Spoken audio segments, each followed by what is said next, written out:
반갑습니다. 참 요즘은 전시 상황이 아닐 수가 없다고 생각이 드네요. 그래도 이 비상시국에, 코로나 비상시국에 이렇게나마 하나님 앞에 예배를 드릴 수 있는 것에 대해서 감사와 영광을 돌립니다. 참으로 우리가 밥을 먹어도 코로나로 들어가는지 이보로나 들어가는지 정말 모든 게 우리 주위가 어수선합니다. 그렇다고 해서 우리 신앙생활 가장 핵심인 우리의 믿음이 흐지부지하게 되어서 되겠습니까? 어쨌든 이러한 어려운 시대에 하나님의 말씀을 꼭 붙잡는 것 밖에는 길이 없다는 거 아시고 오늘 또 새벽의 말씀을 생각하고자 합니다.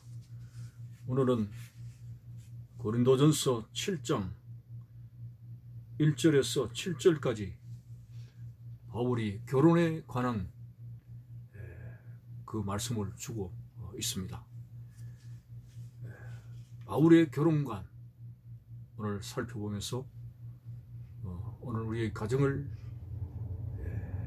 만드는 이 결혼에 대해서 한번 생각을 하고자 합니다. 바울은 이 결혼에 관해서 특별히 이 말세의 상황에 비추어서 이야기를 하고 있습니다. 이 말세는 남자와 여자의 성적인 문제가 기승을 부리고 있습니다. 또 동성애까지 우리의 성적인 것이 타락을 가져오게 되었습니다. 소돔과 고모라 성을 심판하기 위해서 천사들이 롯이 사는 마을로 들어갔을 때 그곳에 남자들이 떼거리로 몰려와서 롯에게 그들을 상관하리라 하면서 그 아름다운 천사들을 대하겠다고 그렇게 했습니다. 그때 상관이라고 하는 것은 바로 동성애를 말하는 것이죠. 그래서 이 소돔이는 호모섹슈얼리티라고 동성애를 말하고 있습니다. 결국 하나님이 심판하시는 어떤 극적인 한계가 바로 이러한 동성애 그리고 성적인 타락, 오늘날 이 시대가 그런 시대가 아닌가. 특별히 교모하게 이 동성애의 합법이라고 하는 것이 성적인 차별적인 어떤 휴머니즘의 배경을 위장해가지고 동성애를 합법화시키려고 지금 난리가 났습니다. 어쨌든 이런 관점에서 바울은 결혼을 성적인 타락을 막기 위한 전제로 결혼 제도를 언급한 것을 봅니다. 1절에 보면은 너희가 쓴 문제에 대해서 말하면 남자가 여자를 가까이 아니함이 좋다. 바울은 왜 이렇게 결혼 그 자체를 부정하는 듯한 언급을 했을까요? 그러면서 결혼이라고 하는 것은 단지 바울에게 있어서 이런 겁니다. 2절에 보니까 음행을 피하기 위해서 남자마다 자기 아내를 두고 여자마다 자기 남편을 두라.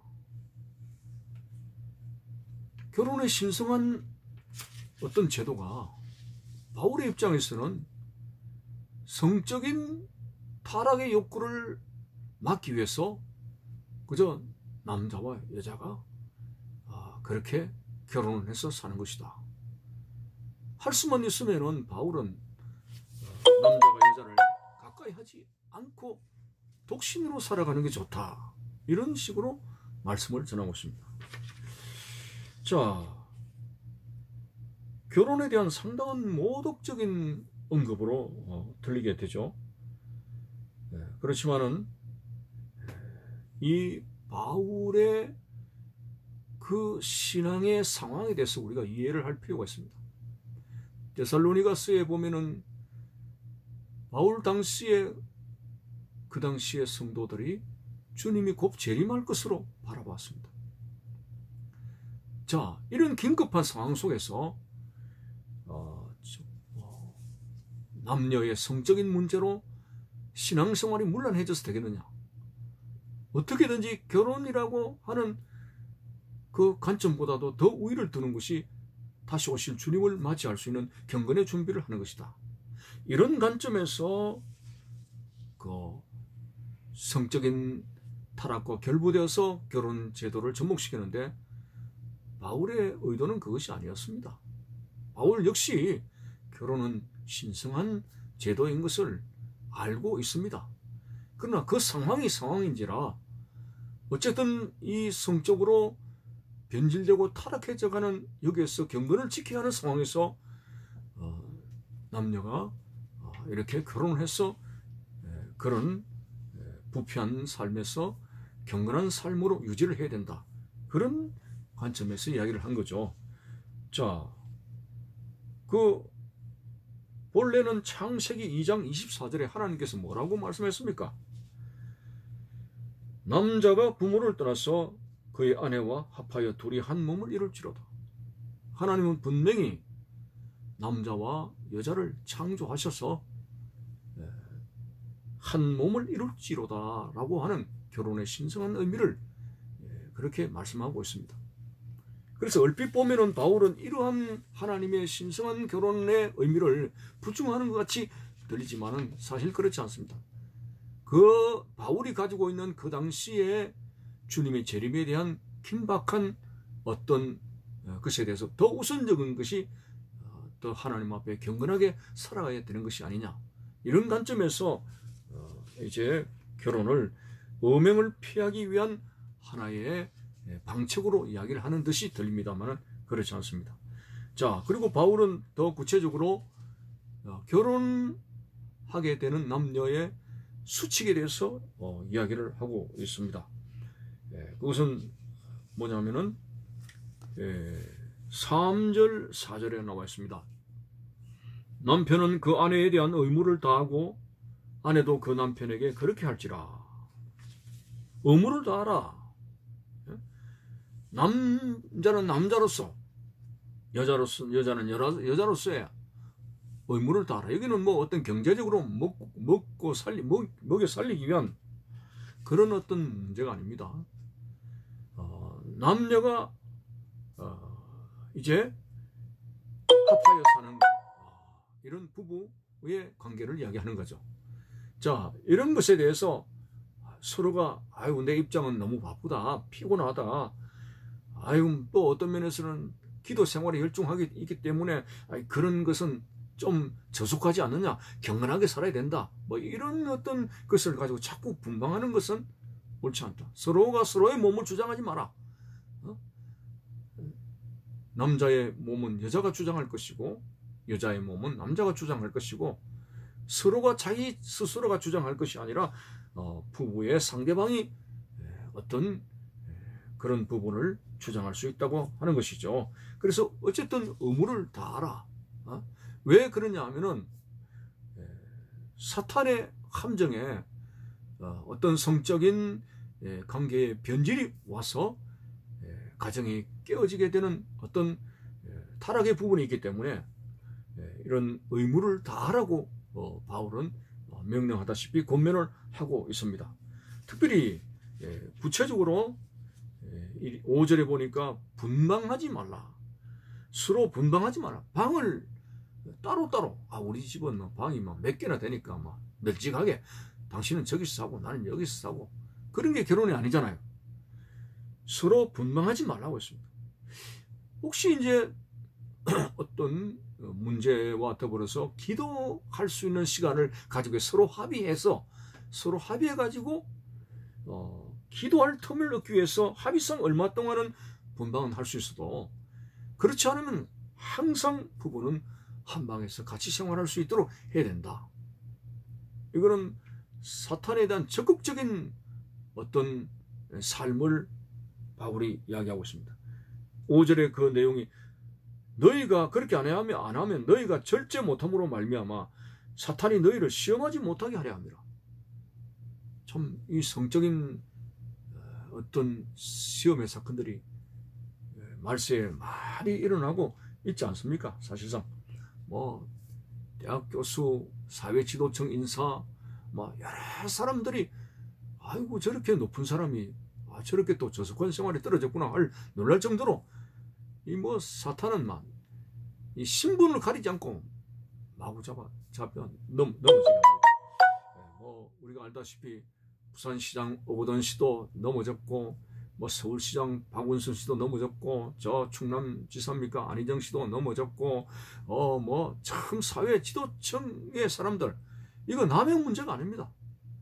이게 지금 사단이 마지막 때 이런 이슈를 가지고 수많은 성직자를 쓰러뜨리고 수많은 사회계층의 사람들을, 지도자를 넘어지게 하는데, 그런 상황이 바로 말세라고 하는 것이죠.